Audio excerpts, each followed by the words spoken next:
Good morning, everybody. Happy Tuesday. So we actually got a question today, and I love it. I love it when I get questions that I can talk about. Gives me an idea as to what you guys are thinking, what you want me to look at, what you want to focus on, and I'm just talking to a screen, so I don't have viewers to feed back to in live time. So I love it when I get questions. So my question today was, I talked about the book Wild and the movie Wild, and somebody asked me about the book Eat, Pray, Love, and what I thought about that. And I said in my response that I wasn't as big a fan of that book, and so she asked why. So this kind of goes back to my feeling with regards to the book The Secret, and some of the people who talk about the law of attraction. I really think that there's a tendency in that approach or that movement, or however you want to call it, to feel like if you just send enough vibes out to the universe that you're going to get whatever it is that you're looking for. And I don't think that's right. I don't believe that. I think that that's selling you a bill of goods. You need to focus on what you want, which is the same as sending it out to the universe. You got to not focus on what you don't want and focus on what you want. But to be outstanding at anything takes a great amount of effort. And anything that you want to accomplish is going to come with a cost. Any goal is going to have with it a corresponding cost that you have to give up in order to accomplish that goal. And I think that there are certain things like The Secret and like some of that law of attraction stuff that says just keep there and just will it, and then it's all going to happen. And I don't think that that's right. And so that's the part of that movement that I disagree with. There's a new phase of that movement with Abraham Hicks, which is kind of a whole new thing. And if you're not familiar with that, that's something that you can go ahead and take a look at. Abraham Hicks is a lady who, this is how she defines it, but she has a difficult time defining it. She channels a series of higher beings and then answers questions. I've watched her seminars and her interactions. The conversations are incredibly interesting. How you feel about her position as to what she's doing is up to you.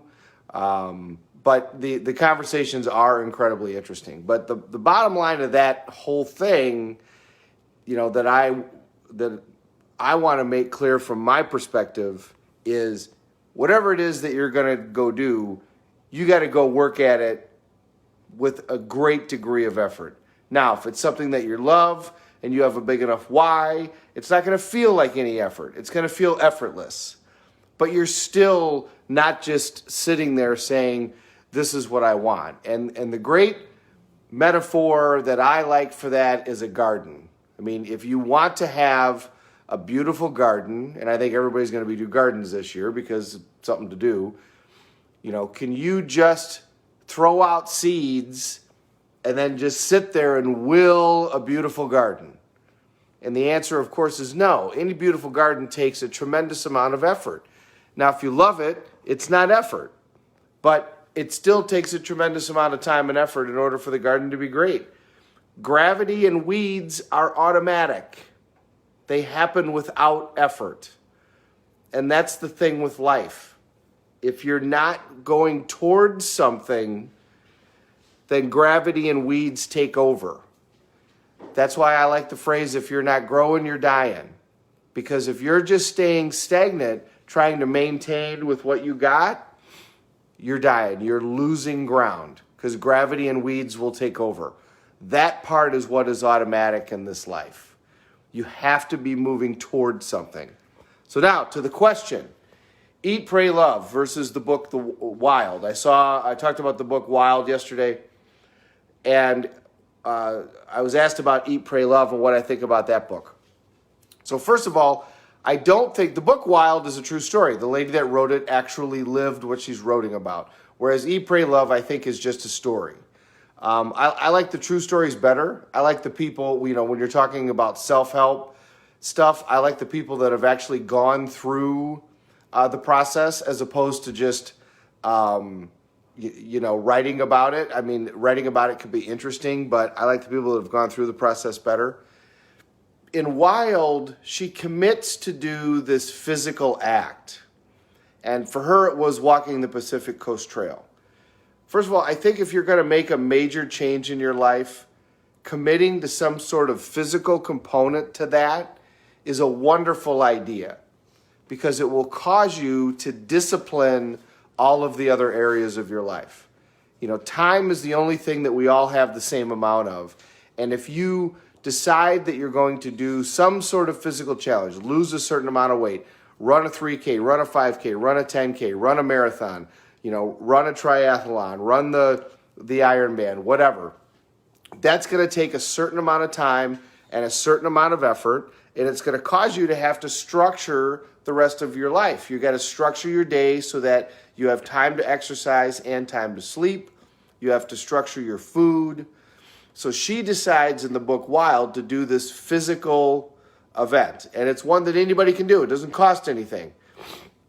It doesn't cost you anything to walk the Pacific Coast Trail.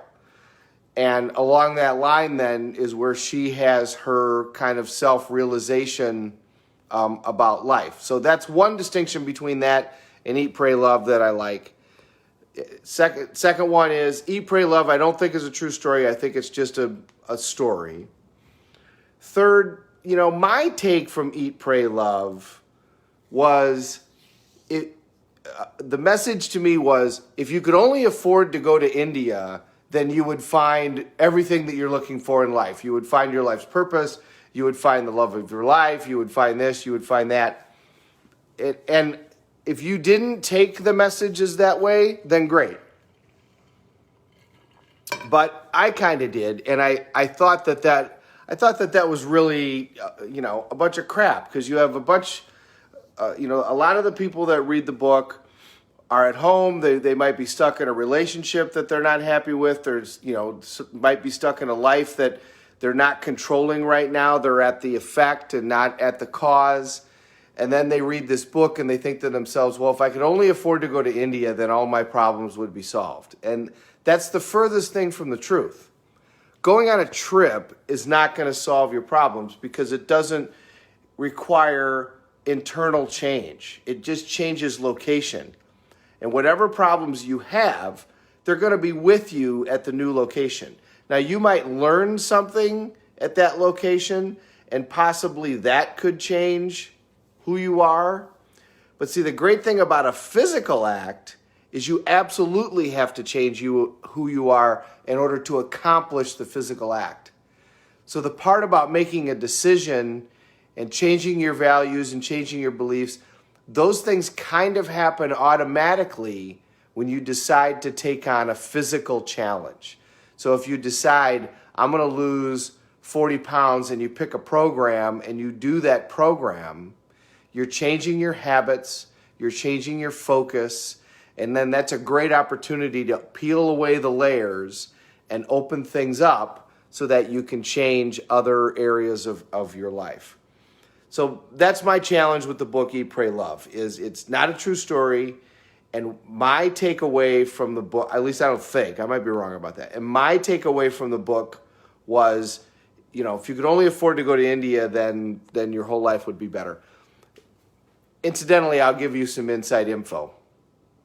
My wife just got back from India. She went there for a month near where Julia Roberts was talking about in the movie, the ashrams in northern India by where the Beatles spent their time and is now certified in yoga and Ayurvedic medicine. Here's what you learn in India.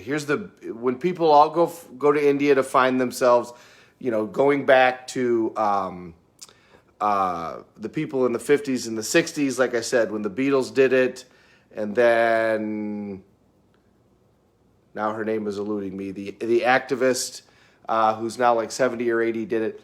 what you learn in India is you go there, and the people in India have absolutely nothing. I mean, nothing. I mean, they have the clothing that's on their body, and that's all that they have. They walk around on a dirt road and have absolutely nothing.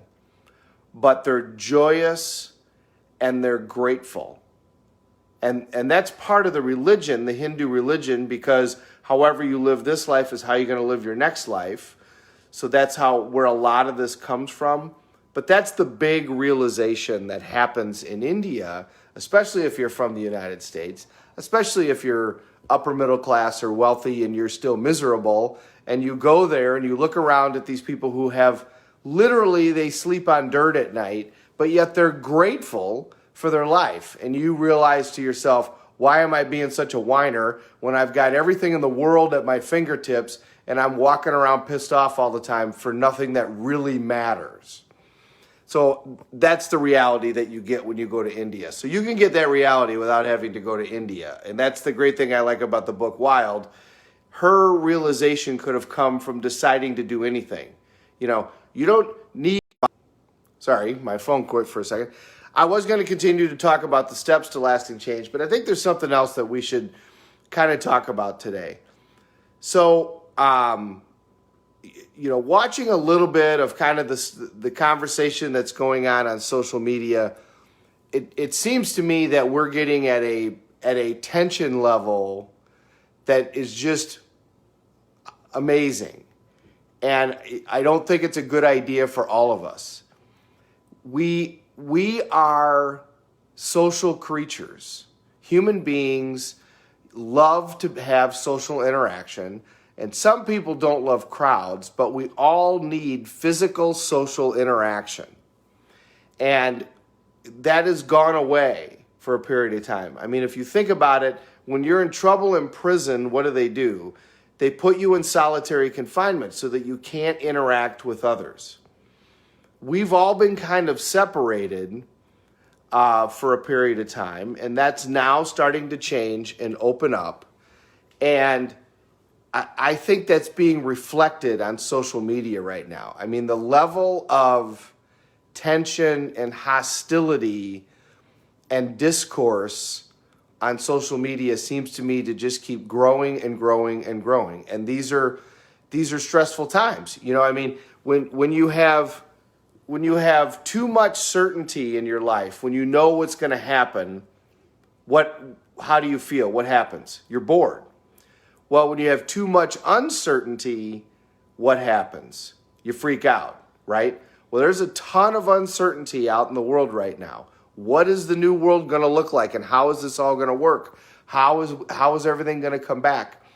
And there just seems to me to be a tension level, and I'm sure finances are a big part of this, that there's a tension level that just keeps growing and growing and growing, and it's getting really unhealthy, in my opinion.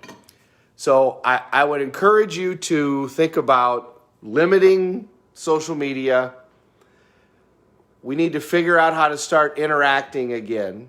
We need to figure out how to start getting around each other and talking.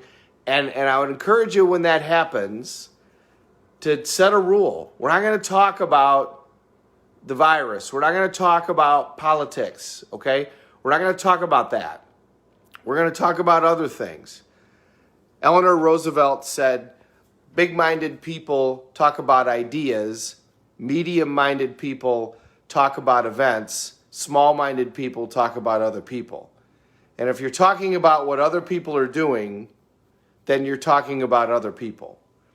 So I think we all need to make a conscious effort to start moving in that direction. And, you know, we have to follow the governor's rules and where they are. But, I mean, we can interact on the phone for now. We can do Zoom, and it can be helpful. And some of us have a certain group that we've been able to interact with. But it seems to me that things are getting really, really at a level that's not great. And start a trend with the people that you're around, that you're like, all right, this is going to be a politics and virus-free zone for a period of time, and we're going to talk about other things. We need sports back so that everybody can start talking about sports. And I'm going to leave you with one last thing that is very useful when you get into these situations where you're just surrounded by all of this intensity. And it's called a flood. And so I'm going to offer you to do this morning. Close your eyes, and I want you just to take a deep breath.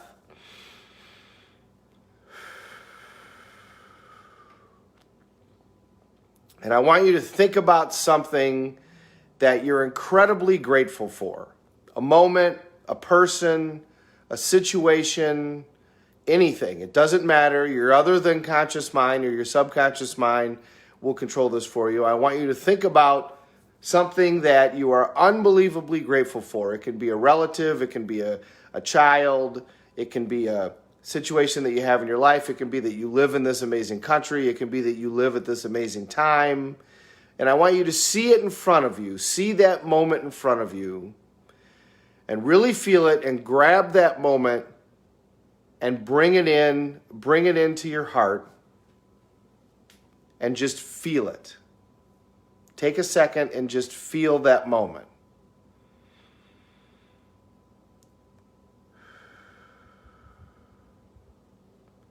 Now I want you to put another one out in front of you. Something you're incredibly grateful for. Anything, reach out and grab it and place it into your heart. And just feel it. And feel the gratitude. Physically see that light coming into your heart. Now I want you to think about somebody that you love. Put them in front of you. Go ahead and scoop them up, whomever it is, and just feel them and bring them in. Bring them into your heart and breathe it in.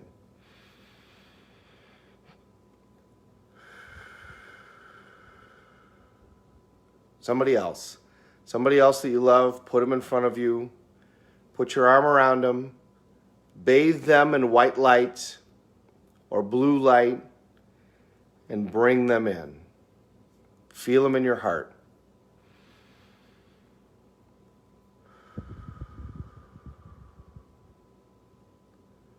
Now, something that you're proud of. Something that really, really you did, and when you did it, you just went, I did that. Put it in front of you.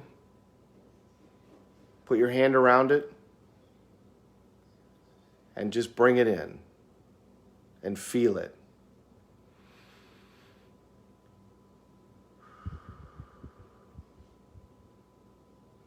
Last time. Last thing that you're proud of. Put it out in front of you. Put your hand around it. And then just bring it in.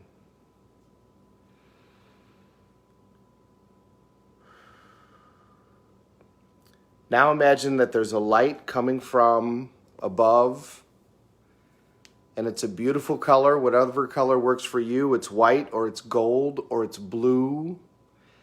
And in this light is all knowledge and all healing, everything positive that the universe could possibly give you, and just bathe yourself in this light and feel it go from top to bottom.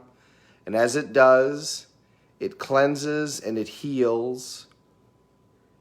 It takes away anything that is wrong. It heals any ailment that you have in your body. Just bathe yourself in this light. Just feel it pour down all over you, flood through you.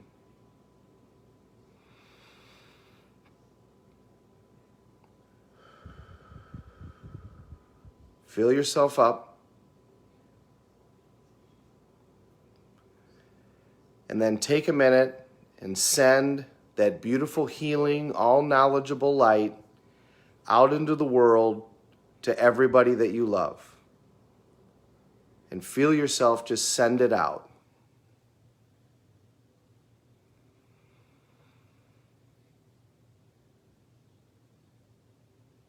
And as it reaches them, it bathes them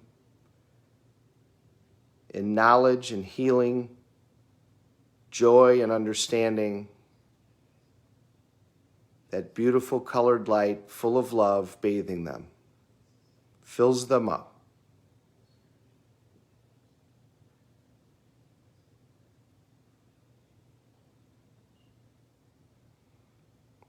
Put your hand on your heart.